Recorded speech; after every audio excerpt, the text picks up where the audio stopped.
Kon ngapa? Sareh. Aku ki ora arep ngapa-ngapa. Tenang. Ayo madhep rene.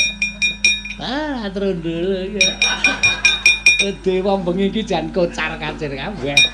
Mungsuh Bagong. Aja gawe mangkelku to. Hah? An jabut nyawane kaya Madi Pak. Kusik aja. Jabut nyawamu modar. Mati tak taleni tak glundungke. Wah, jan bocah iki.